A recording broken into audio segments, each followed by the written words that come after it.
कल्पतरु आनंद कंद सचिदानंद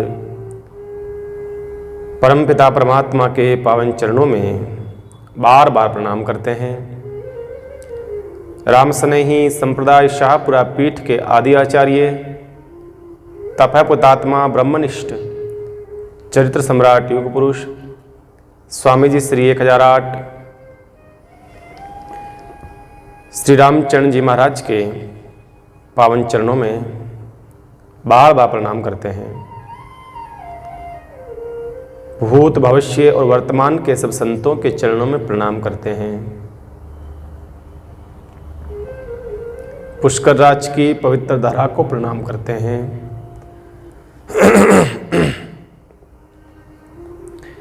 ब्रह्मा जी महाराज के पावन चरणों में प्रणाम करते हैं। विराजमान सभी भाइयों बहनों बालक बालिकाओं और दूर संचार के माध्यम से अपने घरों में बैठ कर के सुन रहे सभी श्रोताओं के हृदय में भगवान की झांकी को प्रणाम करते हैं। ठाकुर जी की महती कृपा का प्रसाद हम लोग सब ग्रहण कर रहे थे।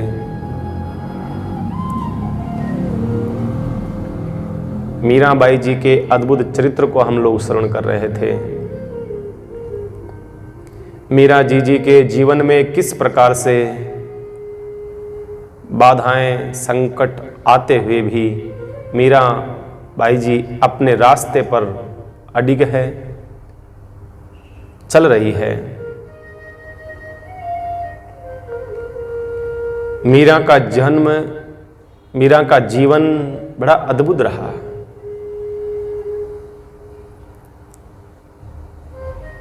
बड़ा अद्भुत रहा। मुझे लगता है, मेरा ऐसा जहाँ तक मैंने अध्ययन करा है, भक्तों के चरित्रों को पढ़ा है, सुना है, जितने भी भक्तों के जीवन को देखा है,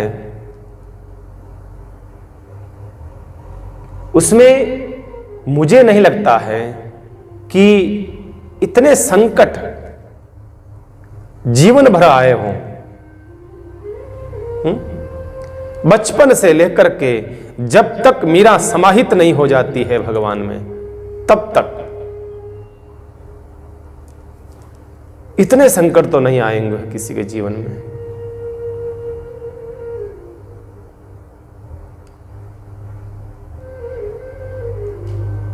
बार बार संकटों का सामना करते हुए भी, उसमें भी स्त्री जीवन था, इसलिए कुछ ज्यादा ही संकट आए हैं मीरा जी के। देखिए, पुरुष साधक होता है, साधना करता है, तो दुनिया इतना परेशान नहीं करती है। पुरुष अगर करता है तो स्त्रियां इस रास्ते पर निकलती है तो जरा समाज को, संसार को, परिवार को, सगे संबंधियों को, स्वजनों को बड़ी परेशानी होती है। उन सब को देखते हुए आगे बढ़ना पड़ता है। पुरुष के लिए थोड़ा सा, हालांकि मैं ये नहीं कहता हूं भक्ति का जो रास्ता है वो तो कठिन है, लेकिन संसार से निकलने के लिए शायद पुरुषों को इतनी समस्या का सामना नहीं करना पड़ता है जितनी स्त्रियों को करना पड़ता है। लोग क्या कहेंगे साहब, बस ये बड़ा प्रश्न खड़ा हो जाता है। जैसे ही वो इस रास्ते पर लगती है ना, दुनिया क्या कहेगी।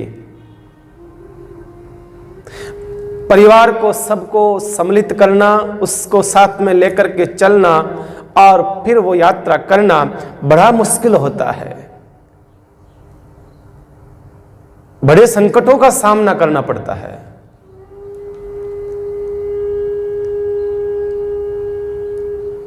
मीराबाई उन स्त्रियों के लिए आइडल हैं जो यह कहती है कि हम भक्ति नहीं कर सकती हैं। हम कैसे करें, समय नहीं मिलता है, या कहें स्त्रियां हैं या ये हैं वो हैं। मीराबाई एक बड़ी सुंदर सीख दे के जाती है ना। स्त्री भक्ति के रास्ते पर जीव निकलता है ना, उस समय ये भाव नहीं होता है कि मैं क्या हूं, स्त्री हूं या पुरुष हूं या बालक हूं या बालिका हूं या कौन सी जाति का हूं, क्या हूं, कुछ नहीं। वहां पर एक भगत की पहचान होती है, भक्ति से बस आप एक भक्त हैं, आप परमात्मा के भक्त हैं, बस ये एक पहचान होती है। रास्ता सबके लिए वो का वो है, ऐसा नहीं है कि स्त्रियों के लिए अलग रास्ता है, पुरुषों के लिए अलग रास्ता है। कबीर गए हैं अलग रास्ते से गए हैं, मीरा अलग रास्ते से चली गई है, नहीं। आपको कसौटी पर जब उतारा जाएगा ना, तब यह नहीं देखा जाएगा कि आप स्त्री हैं या आप पुरुष हैं, यह नहीं देखा जाएगा।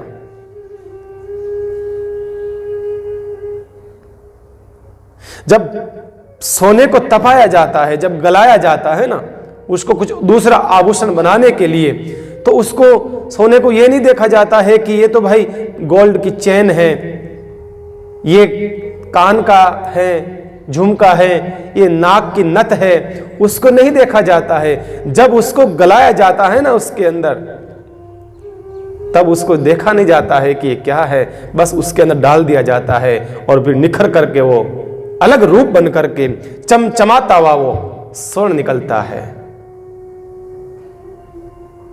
आप भक्ति की कसौटी पर जब उतारे जाओगे, तब नहीं देखा जाएगा कि ये इस जाति का है, इस बिरादरी का है, स्त्री है, पुरुष है, धनवान है, गरीब है, ये कुछ नहीं देखा जाएगा। वहां यही देखा जाएगा कि आप भगवान के भक्त हैं।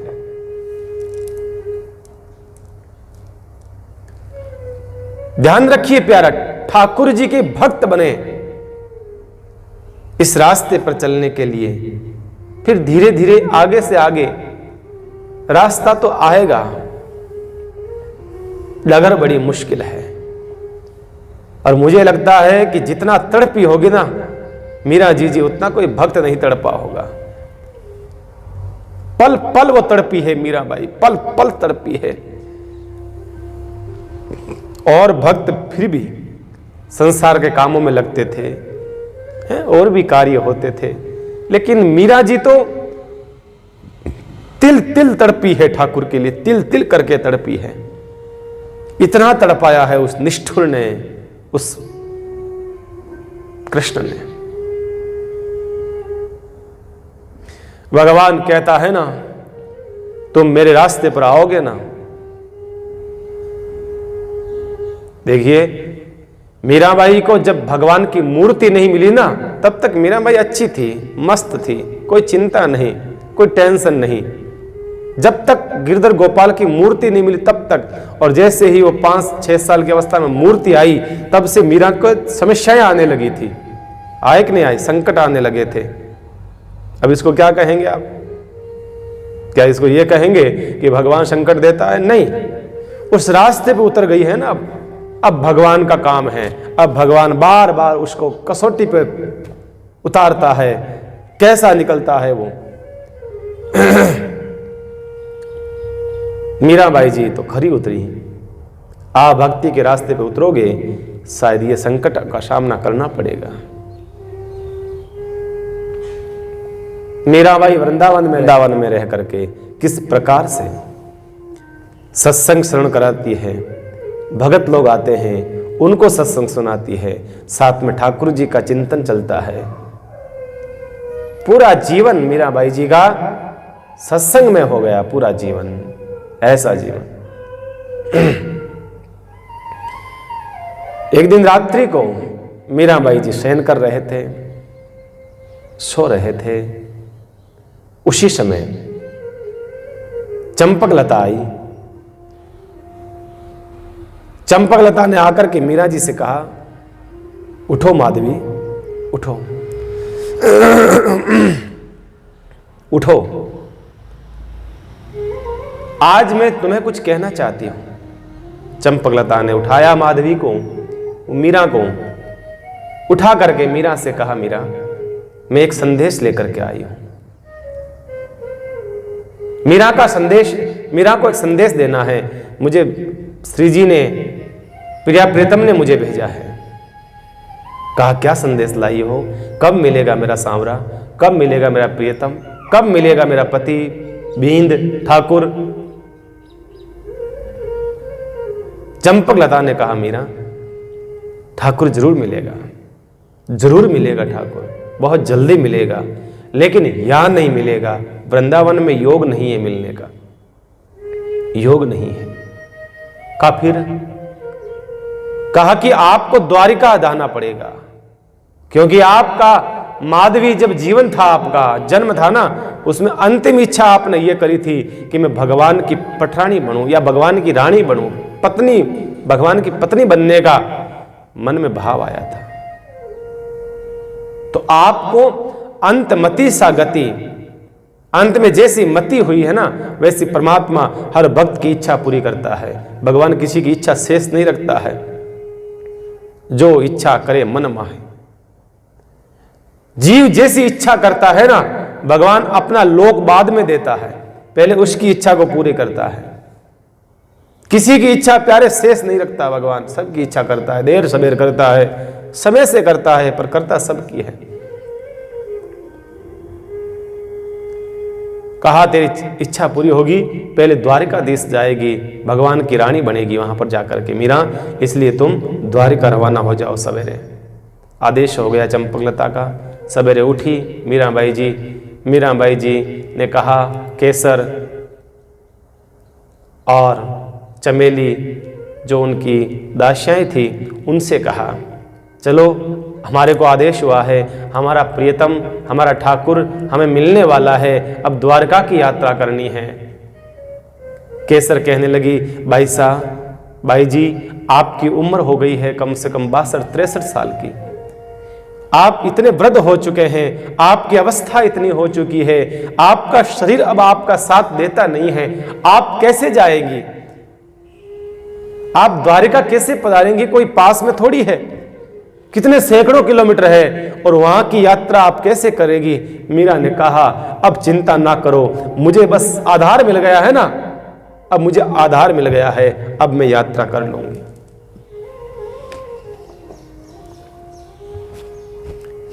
व्यक्ति को जब आधार मिल जाता है तो वो मजबूत हो जाता है।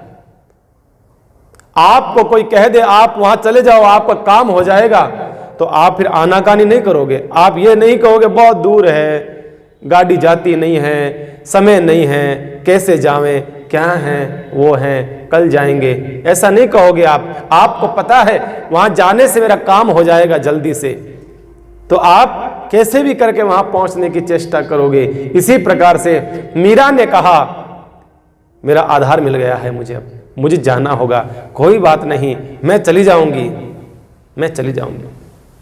मीरा जी के साथ में दासियाएं थी, वो भी रवाना होती है, और उस समय मीरा जी की उम्र रही 62-63 साल की। बताइए इस अवस्था में 4 महीने लगते हैं मीराबाई जी को द्वारिका पहुंचने के अंदर। 4 महीने में जाकर के मीराबाई जी द्वारिका पहुंचती है। जैसे ही द्वारिका पहुंची और मीराबाई सीधी द्वारिका का दूर से वो मंदिर का, द्वारिकाधीश भगवान का मुख्य मंदिर का वो ध्वजा, वो शिखर दिखाई दिया, और मीराबाई तो वहीं लोटपोट होने लगी। दूर से देखा लोटपोट होने लगी, वो रहा मेरा बींद, वो रहा मेरा पति, वो रहा मेरा प्रियतम, वो रहा ठाकुर, अभी मैं जाकर के मिल लूंगी। ऐसे करके मीरा भागने लगी, कभी नीचे गिर जाती है, कभी कुछ हो जाता है। ऐसी स्थिति में मीराबाई पहुंच गई, द्वारका पहुंचती है। द्वारिका में ठाकुर का दर्शन करा, द्वारकाधीश भगवान का।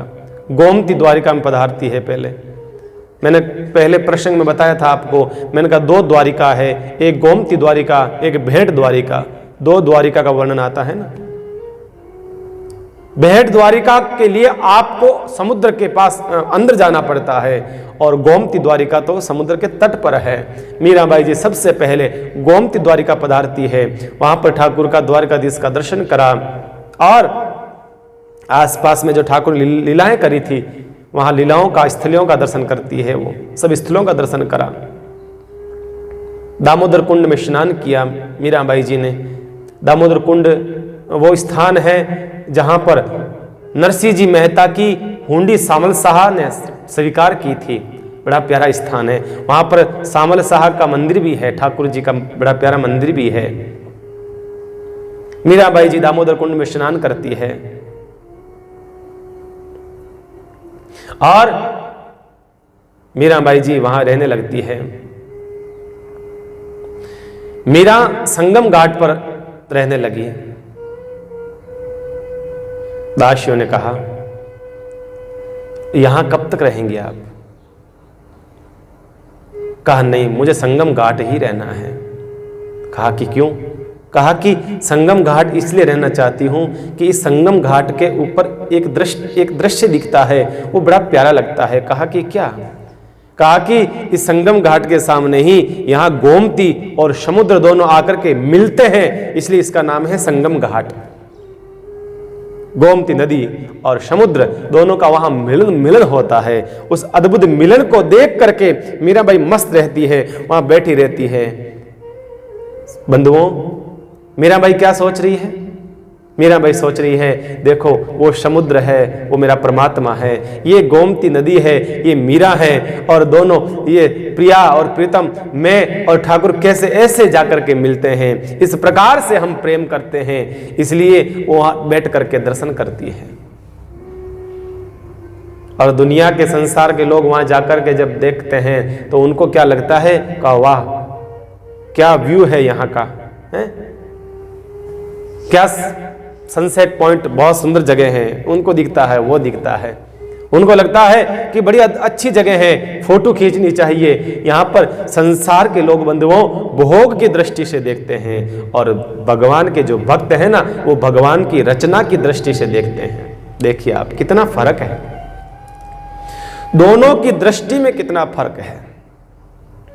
भगवान का भक्त तो उसको परमात्मा की कृति समझता है कि भगवान का देखो कैसा सुंदर लीला है, रचना है, परंतु संसार का आदमी तो उसको भोग समझता है ना। दुनिया का भाई देखो, आज स्थिति आपके सामने है, कोई कहने की आवश्यकता नहीं है। दुनिया के जितने लोग जाएंगे अपने साथ में कैमरा लेकर के जाएंगे, फोटो के लिए फोटो क्लिक करेंगे। तीर्थों में भी जाएंगे, तीर्थों में बहुत अच्छी अच्छी चीजें दिखेगी आपको, तो आपको सब वो बस एक विलासिता दिखेगी उनके अंदर, आपको उनके अंदर आपको एक भोग दृष्टि दिखेगी। आपको आपके आंखों को अच्छा लगता है, इसलिए आपको वो अच्छी लग रही है, पर भक्त को तो हृदय से अच्छी लगती है। वो ठाकुर जी का भाव देख करके वो उस चीज के अंदर वो अपना मन को लगाता है। मीरा जी को उन गोमती और समुद्र के मिलन में अपने ठाकुर का मिलन देखा, इसलिए वो वहां रहने लगी। बड़ा फर्क है संसार की दृष्टि में और संत की दृष्टि में, बड़ा फर्क है। कबीर काशी में विराजते थे। एक बार कबीरदास जी घूमने निकले हैं, भ्रमण करने लगे नगर के अंदर। तो कबीरदास जी पहुंच गए एक बाजार में। वो बाजार कुछ अलग था, कुछ विलग था, कुछ हटकर के था वो बाजार। हर घर के बाहर दुकानों के जैसी दुकानें थी एक तरह से। वो हर घर के बाहर स्त्रियां बैठी थी, बड़ी सुंदर सुंदर। उनका रूप देखो आप, बड़ी सुंदर सुंदर सज करके, दज करके, नए वस्त्र पहन करके, श्रृंगार करके, अपने चेहरे को डेकोरेट करके पूरी बैठी थी वो। भोले कबीर को पता नहीं था कि मैं कहां आ गया। उनको क्या पता था कि ये वेश्याओं का बाजार है। कबीर को पता नहीं, कबीर तो चले आए चले आए चले आए अपनी मस्ती में, उनको नहीं पता था। कबीर आते गए तो एक जगह ठहर गए। एक जगह देखकर, एक ऊपर छत के ऊपर अटारी में, झरोके में एक बड़ी सुंदर वेश्या बैठी थी। इतनी सुंदर वेश्या जिसमें से इतने में से कोई नहीं थी, वो एक सबसे सुंदर वेश्या थी। और कबीर ठहर गए और उसकी तरफ देखने लगे। उसको निहार रहे हैं। इतनी सुंदर दिखी वो, निहारते निहारते निहारते निहारते रहे। वेश्या ने देखा कि ओहो, संत हैं वो, कबीर हैं, काशी के प्रसिद्ध संत हैं, आज हमारे वेश्याओं के बाजार में कैसे आना हो गया। गांव के लोग, काशी के बाजार लोग वहां से गुजर रहे थे, वो बातें करने लगे, अरे आज कबीर यहाँ कैसे, अरे कबीर ऐसे कैसे, कबीर यहाँ क्यों कर रहा है, कबीर यहाँ कैसे आ गया। लोग बातें करने लगे। किसी ने कहा, अरे मैंने तो पहले ही कहा था, ये बस मुंह में राम बगल में छुरी वाला आदमी है। किसी ने कहा, अरे मुझे तो पहले ही पता था कि ये बस ये तो भोगी है, ये तो ढोंग करता है। कोई कहने लगा, अरे तो पाखंड करता है। कोई कहता है, देखो देखो शर्म आने की बात है, इसकी शादी हो चुकी है, फिर भी यह वेश्याओं के बाजार में रोता फिर रहा है। संसार है, अपना काम कर रहा है, करने दो। लोग आ रहे हैं, जा रहे हैं, बातें कर रहे हैं, कबीर को कुछ भी पता नहीं है कि मेरे बारे में बातें क्या चल रही है। कबीर तो ठहरे हुए हैं और उसकी तरफ देख रहे हैं, और वो कबीर की तरफ देख रही है वो वेश्या। सुबह से शाम हो गई, कबीर रुक गए, वहां ठहरे, देखते रहे, बैठ गए, देखते देखते। आखिर में वेश्या उतर करके नीचे आई, आकर के प्रणाम करा। महाराज जी प्रणाम। कबीर ने कहा, राम राम बेटा। कहा कि महाराज एक बात मुझे समझ में नहीं आती है, लगता है आप रास्ता चूक गए हो, भटक गए हो। आपके बारे में लोग क्या चर्चा कर रहे हैं, जो भी आ रहा है, जो भी जा रहा है, आपके बारे में लोग बातें कर रहे हैं। महाराज हमारा तो जीवन वैसे ही कलंकित हो रखा है, हमारा जीवन तो वैसे ही धब्बा लग चुका है। आपका संत जीवन है, आपके वस्त्र उज्जवल वस्त्र है, आपका जीवन तो उज्जवल वस्त्र है, और उस पर धब्बा लगता है ना, बड़ी पीड़ा होती है। आपको लोग पता नहीं क्या क्या कह रहे थे, गालियां निकाल रहे थे, तब मुझे बहुत पीड़ा हुई थी, मेरा हृदय बहुत दुखी हुआ। आप जैसे संत महापुरुषों को लोग गालियां निकालते हैं, आप यहां क्यों खड़े हैं, आप पधार जाइए महाराज, लोग क्या कहेंगे आपके बारे में, आप सवेरे से देख रहे हैं, क्या देख रहे हैं। कबीर ने माथे पे हाथ रखा, कहा बेटा मैं तुझे नहीं देख रहा था, मैं सवेरे से तेरे पर दृष्टि नहीं थी मेरी तो दृष्टि तेरे को जो बनाने वाला जो परमात्मा था ना, मैंने ये विचार करा, जिस परमात्मा ने तेरे को इतना सुंदर बनाया है, वो परमात्मा कितना सुंदर होगा जिसने तेरे को बनाया है प्यारे। इसलिए मैं तो परमात्मा का दर्शन कर रहा था बेटा तेरे अंदर।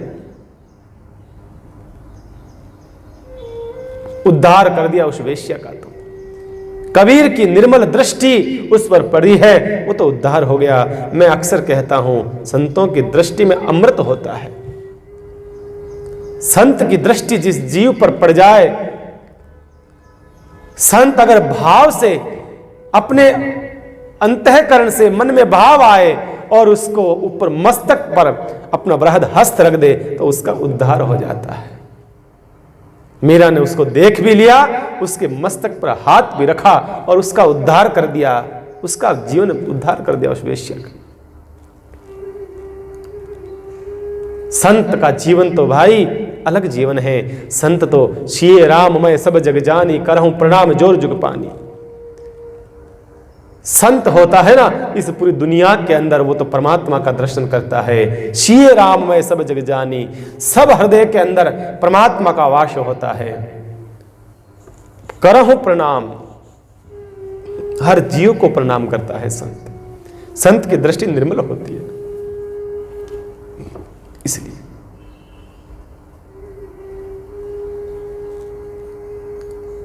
संसार के लोग विषयों में आसक्त है।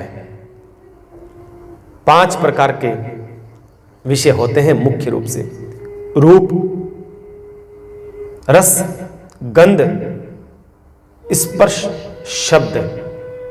ये 5 विषय होते हैं, और कोई न कोई संसार का प्राणी कोई भी हो, चाहे इन एक न एक में तो फंसता ही फंसता है। एक में एक तो फंसता ही हंसता है। अब हकीकत बात कहवा तो भाई ऐसा है कि लगभग 5 में फंसे हुए पड़े हैं। दुनिया के सारे लोग कुछ महापुरुषों को छोड़ करके, दुनिया के 99% लोग मुझे लगता है इन 5 विषयों में फंसे पड़े हैं।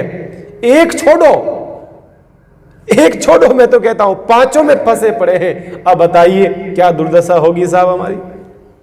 आसक्त है पांचों विषयों में, क्या दशा होगी। कोई रूप में आसक्त हो रखा है, कोई रस में, स्वाद में, किसी को देखने की इच्छा रहती है, कोई स्त्री निकल रही है बहुत सुंदर है, तुरंत नजरें चली जाएगी। कोई पुरुष निकल रहा है बहुत सुंदर है, तुरंत उसकी तरफ चला जाएगा, मन भटक जाएगा। बाजार में जाएंगे, उसकी चकाचौंध हम देखेंगे, तुरंत मन ललचाएगा, वो खरीद ले, वो ले ले, वो ले ले, वो ले ले। रूप देखने को तरसती है। रस, ये जिह्वा, वो खा लूं, वो खा लूं, वो खा लूं, वो खा लूं। हकीकत बताना बंधुओं, किसकी जिह्वा नहीं मुक्त हो चुकी है, सबकी तरसती है। ये खा लूं, पेट भरा हुआ है, फिर भी थोड़ा सा कह देते हैं टेस्ट करिए ना, मैंने अपने हाथों से बनाया, प्लीज खाइए ना। पति देवता सोचता है ओ तुमने बनाया, वाह बहुत सुंदर है, वेरी स्वीट बड़ा प्यारा है। अभी खाना खा के बैठा है, एकदम पेट भर के बैठा है, लेकिन इच्छा हो गई गरम गरम थोड़े पकोड़े बने हैं, खा लेता हूं। गुलाब जामुन गरम गरम कोई लेके आया, थोड़ा पा लेते हैं, इच्छा हो जाती है ना। कौन रस को रोक पाता है उसको। गंध, सुगंध को कौन रोकना चाहता है, सुगंध लेना चाहता है, कहीं चला जाता है तो संसार की आसक्ति है वो। स्पर्श, स्पर्श कौन लेना नहीं चाहता बताइए। शब्द, शब्द के आसक्त है। आसक्त जो होता है उसको मरना पड़ता है। देखिए आप, रस के पीछे कौन आसक्त है, मछली। मछली को कैसे पकड़ता है मछुआरा, कांटा लेके जाता है, कांटे के ऊपर आटा लगाता है, आटे उस कांटे को डालता है और मछली सोचती है कि आटा आया है, खाने की चीज आती है, रस लेने के लिए उसका आती है, खत्म हो जाती है, मर जाती है। गंध, गंध जो होता है ना वो भरमर होता है ना, भरमर, भौरा कहते हैं हम, काला काला, वो गंध का बड़ा आसक्त होता है। उसको जहां से भी गंध मिलती है वहां बैठ जाता है। कमल का फूल होता है ना, गुलाब का फूल होता है, कमल का होता है, उसकी गंध को लेता है वो। और कमल जो होता है सरोवर में खिलता है, और जैसे ही वो बैठता है दिन भर उसका रसास्वादन करता है, दिन भर उसको रस लेता है। शाम का समय होता है, कमल कहता है प्यारे उठ जा, अब उठ जा, अब मैं बंद होने वाला हूं, क्योंकि सूर्य उदय होता है तब मैं खिलता हूं, सूर्य बंद होते होते मैं वापस बंद हो जाता हूं, अब तो उठ जा। वो कहता थोड़ा सा और, प्लीज थोड़ा सा, थोड़ा सा, थोड़ा सा। करते करते सूर्य अस्त हो जाता है और कमल बंद हो जाता है, भंवरा अंदर रह जाता है। फिर सोचता है कोई बात नहीं, कल वापस खिलेगा, हाँ कमल वापस खिलेगा, कल वापस और रसास्वादन करेंगे, दिन भर रस का स्वादन करूंगा। सवेरा होगा तब, और जैसे ही भोर का समय होता है, हाथी आता है, हाथी आकर के मस्तियां करता, अटकेले करता है, और उसी ही कमल को पकड़ता है, डांडी को, और थून में पकड़ करके वो अपने पैरों के नीचे रौंद देता है। फ्री गया कमल, गया भंवरा, मर गया। गंध के आसक्त हुआ है ना, मर गया भंवरा। रस के आसक्त हुई है ना मछली, मर गई मछली। रस और रूप के आसक्त होता है पतंगा। अग्नि होती है ना, अग्नि चलाते हैं, अग्नि जैसे ही चलती है तो आप देखिए पतंगे आ जाते हैं, छोटे छोटे वो कीड़े आ जाते हैं, पतंगे आ करके अग्नि में लगने लग जाते हैं। लाइट चलाते हैं लट्टू हम, उसमें देखते पास में आते हैं। इसी प्रकार से अग्नि करते हैं प्रज्वलित, उसके आकर के उसको सुंदर अच्छी लगती है अग्नि, और आकर के पास में आते हैं और जल करके मर जाते हैं। तो रूप के आसक्त हो गए। स्पर्श, हाथी स्पर्श का बहुत ज्यादा आसक्त है। लोग हाथी को पकड़ने के लिए क्या करते हैं, एक खड्डा खोदते हैं, खड्डे में घास भर देते हैं और उसके ऊपर एक लकड़ी लगा देते हैं, और एक हथनी का चित्र उस खड्डे के ऊपर रख देते हैं। हाथी दूर से देखता है, आसक्त हथनी को देखता है, भागता है, जैसे खड्डे के पास गया, खड्डे के अंदर, और पकड़ लेते हैं हाथी को। स्पर्श का आसक्त हाथी पकड़ा जाता है। पकड़ लिया गया। शब्द के आशक होता है सर्प, शब्द के आशक। शब्द वो पकड़ लेते हैं ना, वो सपेरे जो होते हैं वो पूंगी बजाते हैं, क्या कहते हैं उसको, बीन बजाते हैं, जैसे ही वो सर्प नाचने लगता है और आसक्त हो जाता है। सर्प छोड़ो, आजकल तो लोग आसक्त देखता हूं मैं, कहीं देखते हैं वीडियो में, कहीं कहीं ना शादियों में नागिन का डांस चल रहा है। अब शादियों के अंदर नागिन के डांस की कहां आवश्यकता है भाई, मुझे यह समझ में नहीं आता है। शादियों के अंदर रोडों के ऊपर नागिन का डांस बजाया जाता है, नागिन की वो ट्यून बजाई जाती है, और आदमी सड़कों के ऊपर वो ऐसे ऐसे सांप बन करके लेटे हुए रहते हैं, और वो कोई रुमाल बता करके उनको बड़ा गजब के लोग हैं, इतने आसक्त हो गए। सर्प तो छोड़ो, आदमी आसक्त है। तो 5 विषय हैं, 5 में से एक न एक विषय में आसक्त हो जाता है जीव। मैं तो कहता हूं 5 के 5 में आसक्त मिलेगा लगभग जीव आपको दुनिया के। इन 5 विषयों से ही नरक मिलता है। ध्यान रखना, एक बात कह दें आपको, संसार के लोग इन 5 विषयों में आसक्त हो जाते हैं ना तो नरक मिलता है, और संत इन 5 विषयों में आसक्त हो जाते हैं ना तो भगवंत मिल जाता है। क्यों पता है आपको? क्योंकि संत का जीवन अलग हो जाएगा। संत रस का आसक्त होगा तो सोचेगा मैं कुछ भी प्रसाद पाऊं, ठाकुर जी को भोग लगाऊं, पहले कुछ भी गंध ले मैं, पहले ठाकुर जी के चरणों में उस गंध को समर्पित करूं मैं, ठाकुर जी के चरणों में से। आप देखते होंगे ना, कई मंदिरों में जाते हैं, मैं श्रीनाथ जी दर्शन करने जाता हूं, वहां पर जब आता हूं दर्शन करके तो भगत लोग, कुछ भगत लोग होते हैं ना जो प्रसाद के रूप में वो इत्र मुझे देते हैं, महाराज जी ये इत्र लो आप, ये ठाकुर जी के चरणों से लगा हुआ इत्र है, भगवान के चरणों से स्पर्श हो रखा इत्र है, ये आप प्रसाद के रूप में ले जाइए, हमारी तरफ से भेंट है। आप बताइए, वो उसका आप उसका सेवन करो, उसकी सुगंध ले, आप वो प्रसाद बन जाएगा। आप दुकान से खरीद करके अपने पास में लगाओगे अपने शरीर पर तो वो प्रसाद नहीं है, वो तो फिर आप आसक्त है, संसार का आसक्ति मिलेगी ना।